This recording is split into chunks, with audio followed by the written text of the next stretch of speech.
fitiavanao izay ato amin'ny radio Antsy Filazantsara. Tonga amin'ny fampahalalam-baovao isika manasanao anaraka izany hatramin'ny farany.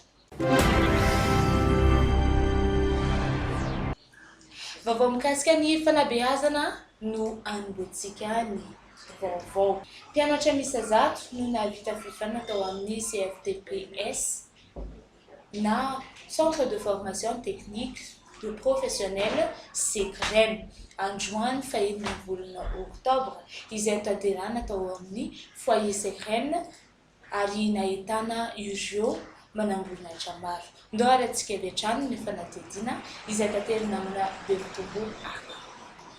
Tanora zato avy amin'ny fokotany 20 eto Antsiranana no navita fiofanana tao amin'ny CFTPS na Centre de formation technique et professionnel CFTPS no navoaka androany fahenina volana Oktobre 2022 izay navita fiofanana nandritra ny 4 herinandro. Zava-dehibe ity fiofanana ity satria ny tanora no avy ny firenena ary izany indrindra no anofanana azy ireo mba ho tanora vanona ary afaka manao ny asa ho an'ny tenany manokana. Izao ianareo dia efa afaka isitraka asa sady efa manana fahaiza-manao manokana ary afaka ivery-tena tanteraka. Arabaina nahavita soa fiofanana. Engany ianareo ahita asa mendrika sahaza ho anareo avy ary mifikariana satria ianareo zao dia efa mpanday anjara ny amin'ny fampandrosoana anty firenentsika ity. Tadidio manrakariva fa ny olo mahay raha ny olo mahay raha tsy very mandeha. Eto pamaranana dia aoka isika sahady amin'ny corruption sexuelle na ny exploitation sexuelle ny fanaratanara-nofo zany izay mianjady amin'ny tanora na amin'ny lehibe izay misy atrany amin'ireo toeram-piasana maro ankoatra ny any an-tsekoly sy eny amin'ny fiarahamonina eny mba hananatsika ireo tanorantsika ireo ho amin'ny ho avy maniratra. Nanome hafatra ho an'ny ireo ray aman-dreny ny vipany Antsiranana Ramatoa Joseline Maxime fa samy tompony andraikitra amin'ny fitezagna ny zanany ny ray aman-dreny rehetra. Mitodika amintsika ray aman-dreny jiaby zao fotony nanino maro ny mozanikatsika eto diabo eto no mirenireny maro ny zanikatsika adiabo eto efa tsy tianatra. Que atsika koa responsable. On est le premier responsable ny fanabeazana ny zanikatsika. Misy zegny ny baba ndraiky mama misaraka tsy haiko iny manjary traumatisé ny renireny baka eo la plupart an-tsainy mipetraka amin'ny dady noho ny atsika misaraka. Le fanabeazana amin'ny dady any hitatsika fa miazakazaka ny fampandrosoana tsy mitovy izy koa tsika baba ndraiky mama manabe zanikatsika. Ka agnatin'izay atsika voalohany lohan-dahary manabe manane sosikevitra zanikatsika. Ka raha tiako volagnina amin'izay dia hoe tokony misy ny communication ny fifandraisana atsika ray aman-dreny andraiky ireo zanikatsika io mahay mitandreny bakakeo misika efa tsy solution mipopoka efa tsy solution fa izy koa tsika reny mikorana amindreo io zany natoko fa ireo io mahay mitandreny atsika araiky zay. Fa hoe karaha io koa nareo mpampianatra jiaby mary ny fanabeazana zay avy any amin'ny tokantrano tsy mety mitovy amin'ny fanabeazana any amin'ny fiampianarana. Karaha zay koa tsika isaka fokotany any tsy mitovy koa ny fanabeazana ny zanikatsika an-tranotsika ho andraiky jirany isaka amin'ny secteur misy atsika. Ka zay avian'izany mitodika amintsika ray aman-dreny jiaby hoe allo encadretsika mary vonomy volagna représentant unité etoiny encadretsika io tsy haika abireo ireo io tokony tsy ho aditra. Natsapa ho nahazo tombotsoa ireo tanora izay nisitraka ity fiofanana nandritra ny 4 herinandro ity. Kofa misy magnaraka zay volagna dia chef secteur any amin'izay za ndraiky somary niavakavaka hely fôtony tsy dia nazatra za loatra environnement tao za koa manginginy dia le tsy haiko koa zegny critère ny tsy haiko maditry tsy dia za loatra koa dia zegny nahavy mpampianatra jiaby koa zegny remarque an-tegna fôtony za zegny niavaka be tamin'ny mpianatra jiaby fa za fo zegny niezaka nisy adapty miaraka amin'ny tsaiko satria tamin'indreo zegny le tsaiko jiaby hitovy boka eo toe-tsainy koa mboka ao hitovy koa dia zegny nahavy za niezaka fo zegny nisy adapty tamin'indreo. Tamin'ny filière nataoko manokana mpampianatra anay ndraiky tegna mahafapô zegny raha nampianariny zay boka eo programme tahaka tsara be fa izy fo zegny somary accéléré hely zay fo problème-nany tsy ampy hely le fotoagna nianarany. Za zegny fa navy nagnano asa mikasiky maçon io taloha tsy hoe niasa nazahoako vôla fa nagnano nohony izy tiako dia tiako amin'izay zegny hanohy izy azo traiky efa bebe kokoa ampiasaiko amin'ny fomba hitiavako izy dia zegny nahavy zany fidy nagnano. Rakory marigny zegny ataoko andeha agnamboatra raha zegny amin'ny tokantragnonakahy satria zegny installation tuyau zegny raha misy zegny agnatin'ny tuyauterie zegny magnano installation tuyau amin'ny amaray zay za zegny mahavita bâtiment anakahy mba mahavita zay za zegny magnano installation ny tuyau jiaby zegny agnatin'ny tragnonakahy ao zegny zay zegny safidianako izy voalohany zegny ary mba ahafahako koa zegny agnampy le namako sy mpiretanana na mpiarahamoniny amin'ny akaiky za indrindra. Ireto mpianatra zato izay navoaka androany ity no andiany fahadimy tamin'ireo tanora izay nisitraka fiofanana tao amin'ny CFTPS Sekreny izay nampitondraigna ny agnarana hoe malaky.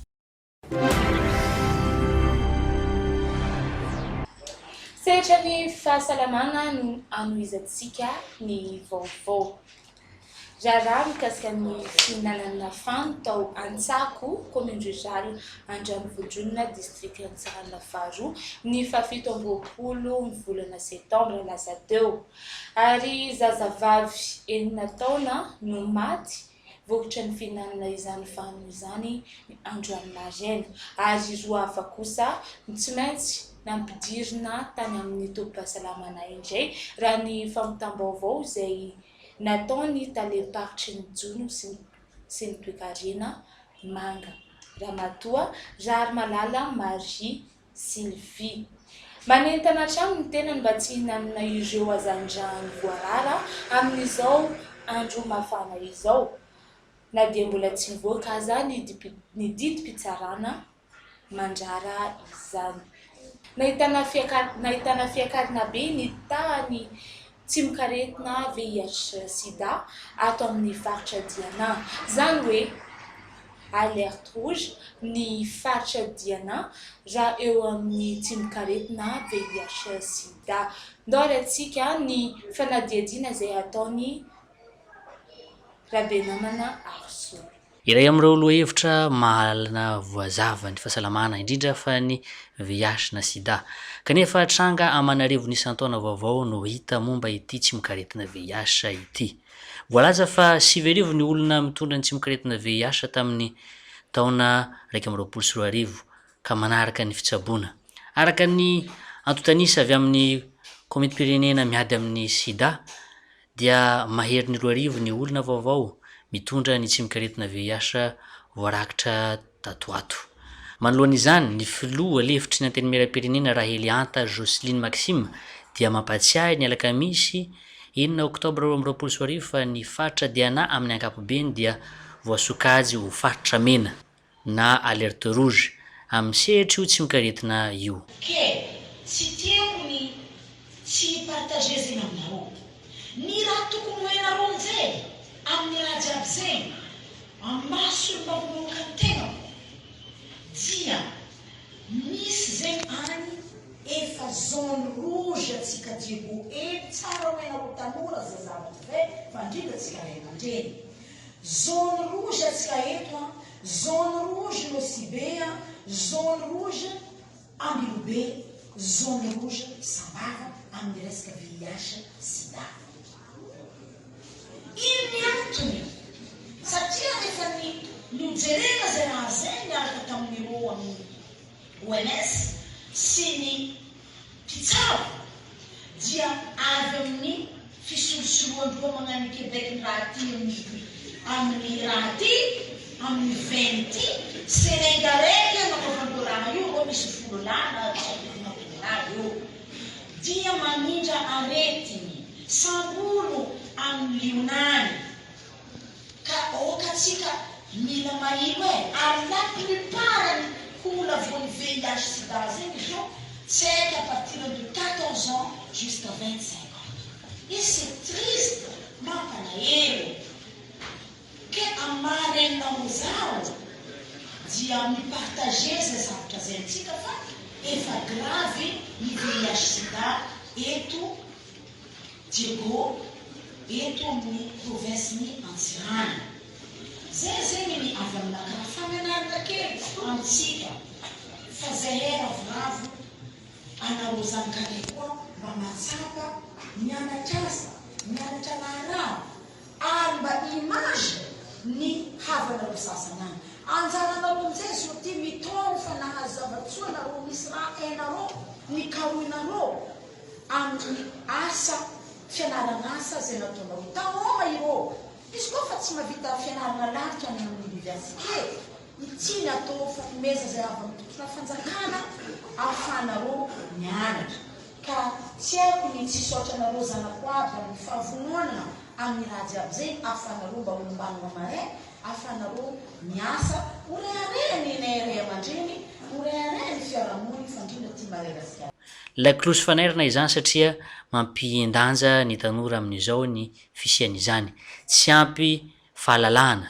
lasa tsy mahazo andraikitra tokony apetraka aminy na dia oa zany fipetra fisoroana isan-karazany toy ny fitiliana ireo olona 10 isan-taona dia tsy maintsy arahin'ny fitsaboana ara-pahasalamana araka izay azo atao so ihany fa tsy ny tompona andraikitra ara-pahasalamana ihany no mitondra izany alahelo izany satria ny hetsika isan-karazany toy ny faniantanana eny amin'ny fokotany mitaky fanofanana ara-teknika sy arakasa dia manampy betsaka amin'ny fampianana ny mety ho fifindran'ny tsimok'aretina.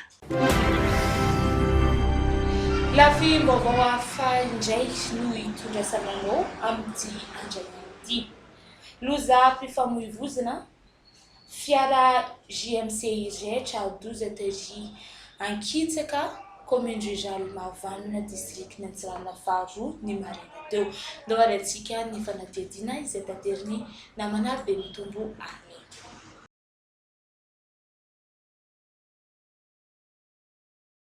Siviora teo tagny ankitsaka commune rurale Mahavanona amin'ny lalam-pirenena fa enina PK 666 na teo amin'ny la mer rouge eo agnelagnelan'ny Andrafiabe sy ankitsaka lanaomby no nitranga ity loza ity fiara GMC mpitatitra olona ho aty Diego no niaran'izao loza izao zaza 20 taona no zandriny indrindra ary 10 taona kosa no zokony indrindra amin'ireo zay traboina ramatoa 13 taona no namony ainy izay avy agny aketraka be efa magnaraka ny fitsaboana ao amin'ny hôpitaly Manarapenitra kosa ireo zay marary ankehitriny.